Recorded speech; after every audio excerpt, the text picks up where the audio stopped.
No todos los campeones son iguales, algunos dominaron con fuerza, otros con precisión, pero solo unos pocos llevaron su arte marcial al nivel más alto del octágono.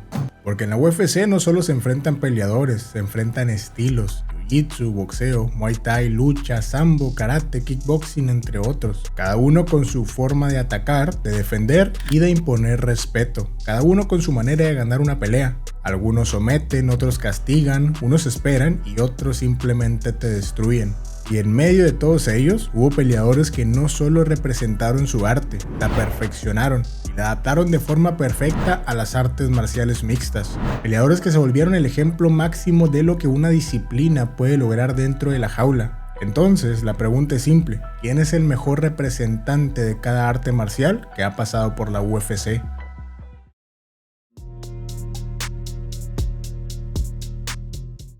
Empecemos con el Jiu-Jitsu, una de las artes más famosas y la primera que dominó en la historia de la UFC con todo el legado de los Gracie. El Jiu-Jitsu nació para igualar lo imposible, una disciplina creada para que el más débil pudiera vencer al más fuerte. En los primeros años de la UFC, Royce Gracie lo demostró, pero décadas después, un tipo llamado Charles Oliveira lo llevó al siguiente nivel. Y el Jiu-Jitsu tradicional era paciencia, defensa y control. Oliveira lo transformó en agresión, presión y caos. Él no espera el error del rival, lo provoca. En un deporte que se volvió cada vez más físico, Oliveira apostó por lo opuesto, la fluidez. No busca posiciones, busca transiciones, no cierra el espacio, lo deja abierto para atacar desde cualquier ángulo. A diferencia de los viejos maestros del grappling, Oliveira no rehúye el intercambio de pie.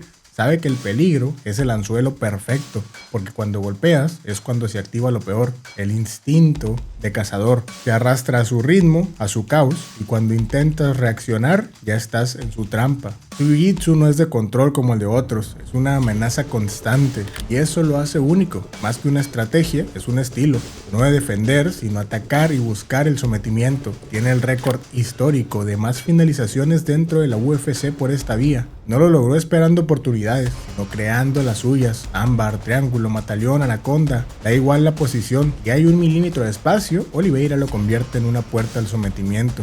Impresiona no es solo la técnica, sino el movimiento en que la ejecuta. Cuando el rival cree que lo tiene lastimado, Oliveira lo hace pagar por dudar. No hay miedo, ni pausa, ni cálculo, solo instinto y precisión. En este deporte muchos entrenan para evitar el suelo. Oliveira lo convirtió en su mejor arma y en su zona de confort. El lugar donde muchos peleadores sienten peligro, Oliveira es donde se siente más cómodo. Incluso estando lastimado en algunas ocasiones, las cosas le salen bien. Si Royce Gracie introdujo el Jiu-Jitsu al mundo de las MMA, podemos decir que Oliveira fue quien mejor lo adaptó con un estilo más completo. Le quitó la etiqueta de defensivo y lo convirtió en un arma letal. A diferencia de muchos representantes del Jiu-Jitsu, Oliveira no representa la calma del deporte. Representa la versión más peligrosa del Jiu-Jitsu, la que no necesita fuerza ni tamaño, solo el valor de adelantarse y de adentrarse en el caos y salir con la sumisión en la mano. El lenguaje del MMA moderno, Oliveira es la prueba de que el Jiu-Jitsu ya no se trata solo de sobrevivir, se puede dominar con este estilo.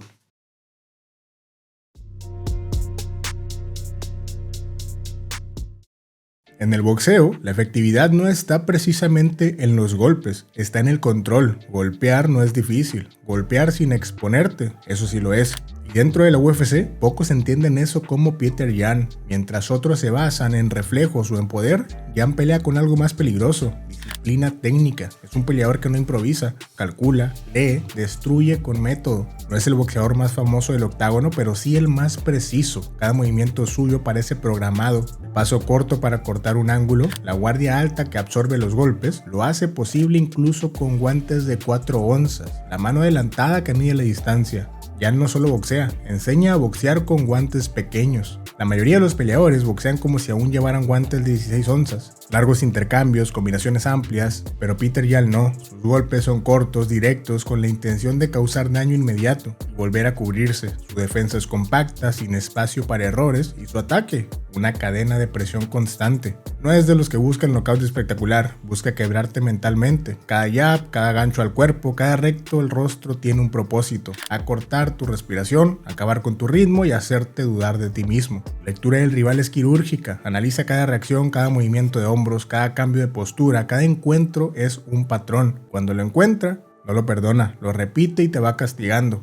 Aunque el tipo le pegue a su rival con una rabia que parece que le debe dinero, su efectividad refleja que mantiene concentración absoluta en los momentos de más presión en la pelea. Es un estado donde cada error del oponente se convierte en una lección. Muchos mencionan a McGregor, a Holloway o a Poirier como los mejores boxeadores del MMA, y con razón, tienen muy buena base, pero ninguno combina la técnica, la guardia y la defensa como Petr Yan. El suyo no es un boxeo adaptado precisamente, es boxeo puro, rediseñado para el caos que es una pelea de MMA. También usa patadas, clinch de Muay Thai, pero a la hora de boxear lo hace en el sentido más puro de la palabra. Ya no entiende lo que la mayoría olvida. En la jaula los guantes son más pequeños, los ángulos son distintos y no hay cuerdas que te salven. Por eso su estilo es cerrado, agresivo, sin desperdicio de energía. Cada golpe tiene una razón, cada paso una intención. Cuando el intercambio empieza, ya no busca sobrevivir, busca demostrar que el boxeo, incluso con guantes de 4 onzas, sigue siendo el arte más peligrosa si sabes cómo usarlo.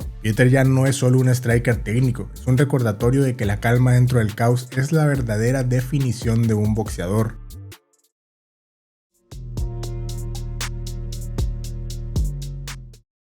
Si queremos ver aplicado un buen manejo de la distancia dentro de la jaula, hay que voltear a ver a Israel Adesanya. Mientras otros buscan la guerra, él busca el ángulo perfecto, el espacio donde el rival se expone, el momento exacto en el que una finta vale más que un golpe, porque en el lenguaje del kickboxing, el control del espacio es la diferencia entre dominar o ser cazado. Adesanya convirtió ese principio en su religión. Su juego no se trata de fuerza, sino de lectura, de provocar errores, de invitarte a avanzar para castigarte por hacerlo. Muchos peleadores golpean fuerte, pocos lo hacen en el momento exacto, casi ninguno con precisión perfecta. Adesanya logra hacer todo al mismo tiempo. Su distancia no es solo física, es mental, te hace sentir que puedes alcanzarlo y justo cuando lo intentas desaparece. Un paso atrás, un desplazamiento lateral, una finta y de pronto tú estás expuesto. Adesanya no solo se adapta al rival, lo descompone poco a poco, le quita el ritmo, le roba la confianza y lo obliga a entrar en un juego donde solo él conoce las reglas. En sus mejores noches parecía intocable, no porque fuera más rápido, sino porque era más inteligente. Sabía exactamente dónde no estar y dónde estar. Su striking viene de un kickboxing puro, y es que el tipo tiene una carrera completa en este arte. Una postura relajada, un buen juego de pies, cambios de guardia, uso constante de las piernas para medir y controlar el rango. Cada movimiento está diseñado para mantenerte a la distancia perfecta de su alcance de golpeo.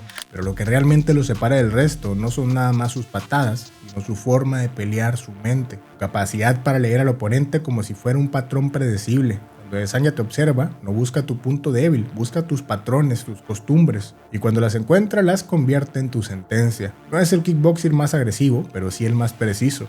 Un deporte donde la precisión vale más que la fuerza, eso lo hace letal. Lo demostró en contra de Robert Whittaker, Paulo Costa, Marvin Vettori, Cannonier, todos diferentes y todos caídos ante el mismo principio. El espacio pertenece a quien lo entiende. Adesanya no solo intercambia golpes para imponer respeto, solo necesita mirar, moverse y esperar, porque sabe que el primero que reacciona lleva las de perder. Su estilo no es caótico ni salvaje, es clínico. Un baile de peligro donde cada golpe tiene una intención, donde la paciencia mata más que la potencia. Adesanya representa el kickboxing en su forma más pura, aunque muchos lo critiquen porque algunas peleas han sido aburridas. No lo representa en base de espectáculo, sino de entender perfectamente el movimiento y el timing que te sirve en una pelea. Y eso, a pesar de venir de otra área, transformó el octágono en el mejor escenario para imponer su propio juego.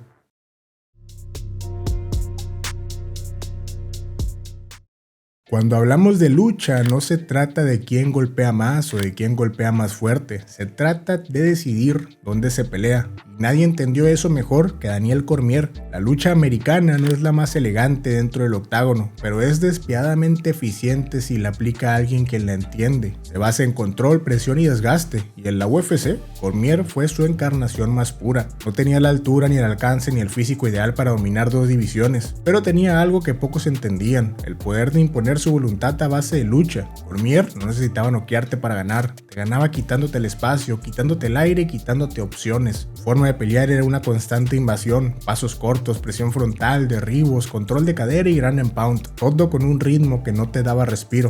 Cada vez que derribaba a alguien, el mensaje era el mismo: el control es mío. Cormier llevó la lucha olímpica al MMA sin perder su esencia, pero la adaptó con inteligencia. Aprendió a usar el clinch, la jaula, los derribos en cadena, y lo combinó con un striking compacto, corto, explosivo, capaz de cambiar una pelea con un golpe o un volado. A diferencia de muchos wrestlers, Cormier no solo era control y defensa, era ofensiva constante. Su objetivo no era solo neutralizar, sino dominar la pelea.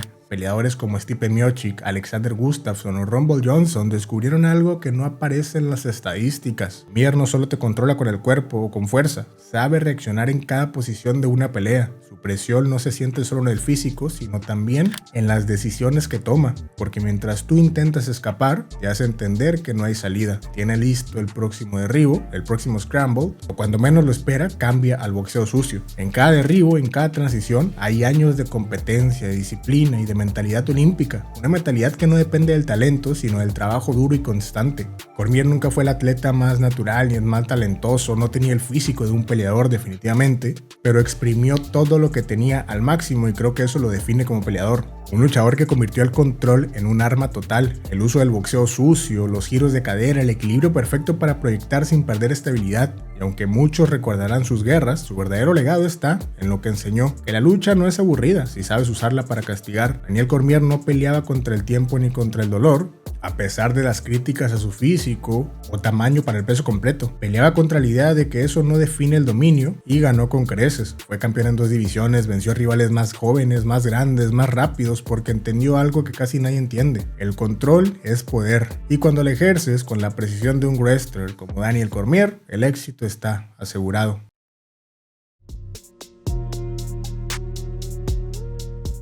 El sambo nació en Rusia como un método para controlar rivales de forma rápida, una mezcla de lucha, judo y supervivencia militar. Y en la UFC, Khabib Nurmagomedov la convirtió en su arma perfecta. El suyo no era un estilo vistoso, era una trampa y una vez dentro de ella no había salida. Khabib no necesitaba lastimarte, solo necesitaba tocarte y una vez que lo hacía, el resto era cuestión de tiempo. Su derribo no siempre era una explosión, pero era un arrastre. Te llevaba al suelo como si la gravedad trabajara para él y una vez ahí, te hundía en su ritmo. No buscaba solamente el control por puntos, buscaba la rendición mental del oponente. La sensación de que no importa lo que hagas, siempre volverás a estar en su control. Su estilo no tenía pausas, pasaba del derribo al control, del control al castigo y del castigo al sometimiento, como si todo fuera una sola secuencia interminable. No había espacio para respirar ni para pensar, solo para entender que estabas atrapado en algo más grande que tú. Muchos lo llamaban grappling, pero no lo era algo distinto. El sambo de Khabib no se basa solo en la fuerza o en la técnica.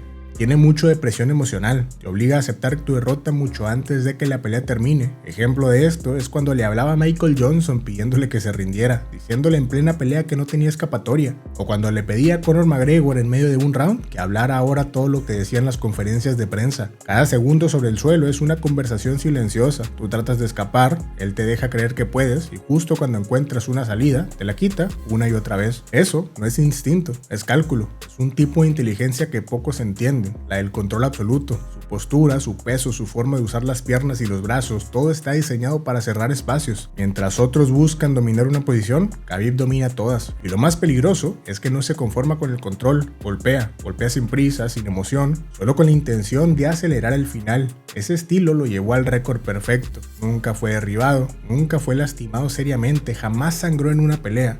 Su dominio no se basó en la sorpresa, sino en la constancia, hacer lo mismo una y otra vez hasta que todos entendieron que no había antídoto, a pesar de que todos supieran qué es lo que iba a hacer. Cuando Khabib peleaba, parecía que el octágono dejaba de ser un lugar de competencia, se convertía en una celda y él parecía el carcelero. Algunos peleadores dominan con velocidad, otros con presión, pero Khabib lo hizo a pura convicción, la convicción de que su método era el correcto y de que nadie podía detenerlo. No peleaba para probar algo, peleaba para cumplir una promesa y lo hizo. Khabib no solo fue el mejor exponente del sambo, fue su evolución natural, el punto donde la técnica, la disciplina y la fe se unieron para crear el estilo más impenetrable que el MMA haya visto, por lo menos en esta época. En su mundo no hay azar, tampoco improvisación, solo un resultado inevitable. Tarde o temprano estarás en su control.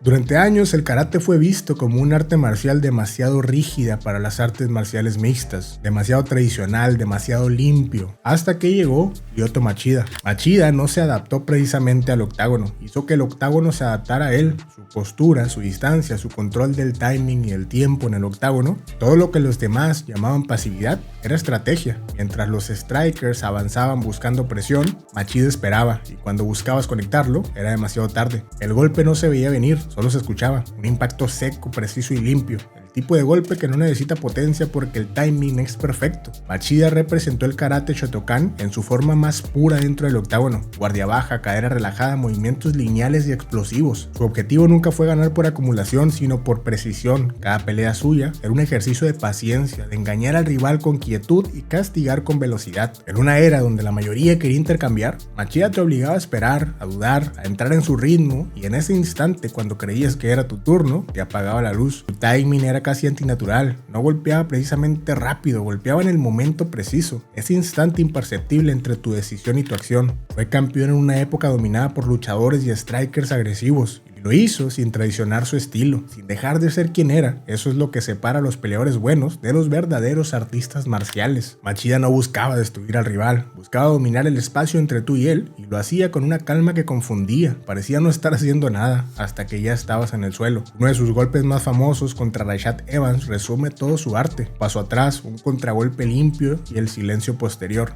Eso es el karate, no una sucesión de técnicas, sino una lección de control emocional y físico absoluto. Un deporte donde todos quieren moverse más rápido, Machida demostró que el verdadero dominio está en saber cuándo no moverte. Su legado no solo se mide con victorias o títulos, sino el respeto. Cambió la percepción del karate en la UFC, lo volvió funcional. Machida no fue el peleador más ruidoso ni el más violento, pero fue el más fiel a su arte. Por eso, su karate sigue siendo una advertencia silenciosa para cualquiera que crea que la paciencia no puede ser efectiva.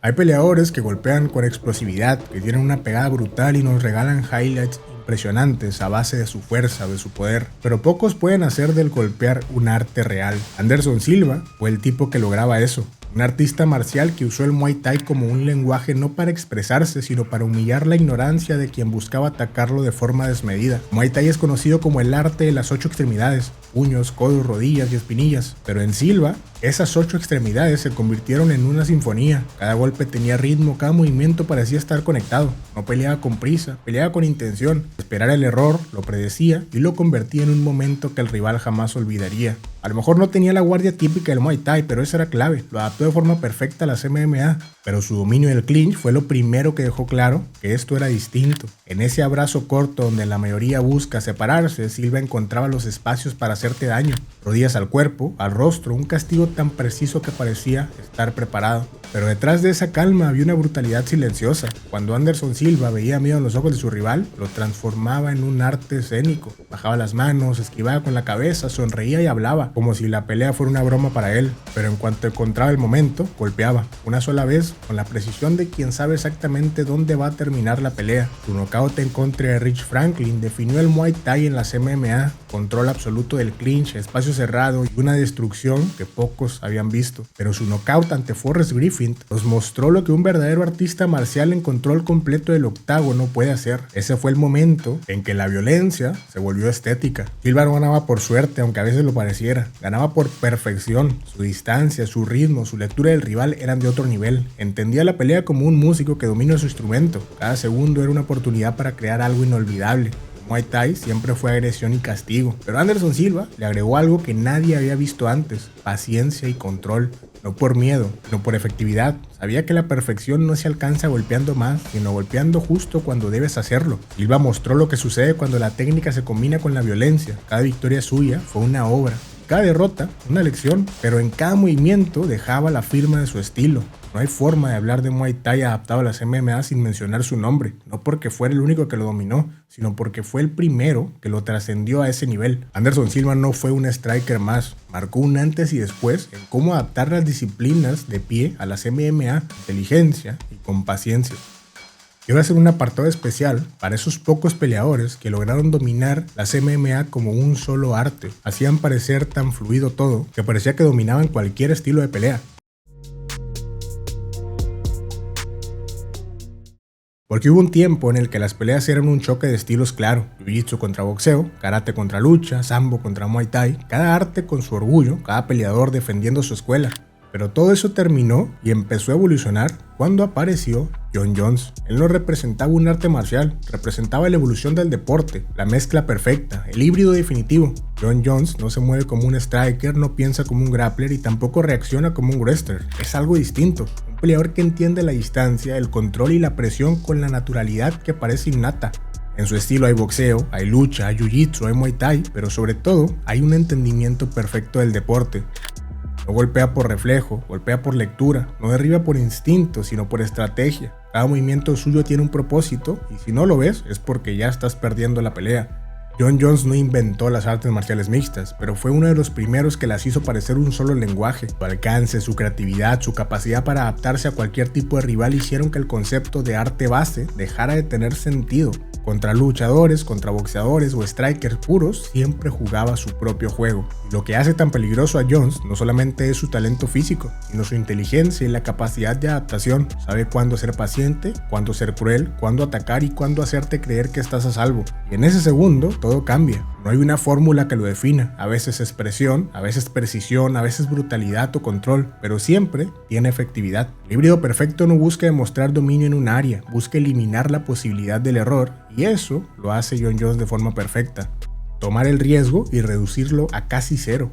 Por eso, su estilo no envejece, porque no depende del cuerpo, depende de la mente y de tu forma de adaptar cada arte marcial en el octágono. Muchos lo intentaron copiar, nadie lo entendió completamente, porque no se puede imitar lo que no se puede medir. Jon Jones no pelea por instinto ni por emoción, pelea por un diseño perfecto, perfectamente estructurado. Y ese diseño es una mezcla de todo lo que las MMA han aprendido en más de 30 años. Pero su legado va más allá del octágono. Jon Jones cambió el estándar. Después de él, ningún peleador puede entrar a la jaula siendo solo grappler o striker. Todos tienen que ser híbridos. Y esa es la verdadera herencia de su generación, la de borrar las líneas que separaban los estilos para crear una nueva forma de combate donde lo importante no es solamente de dónde vienes, sino lo que eres capaz de hacer cuando la puerta del octágono se cierra.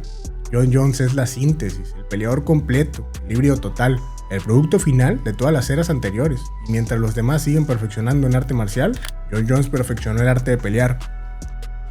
Y como él hubo muchos, Georges St. Pierre. Actualmente podemos ver a peleadores como Islam Makhachev, Ilia Topuria, Arman Tsarukyan, peleadores que adaptan su estilo, pero al mismo tiempo son increíbles strikers, entienden cómo controlar a sus rivales en diferentes posiciones, en diferentes áreas. Y eso es la evolución del deporte. Un deporte que empezó para ver cuál arte marcial era el más efectivo del mundo. Por acá te dejo un video de la historia, cómo empezó la UFC y cómo fue evolucionando, algo que tenemos el día de hoy.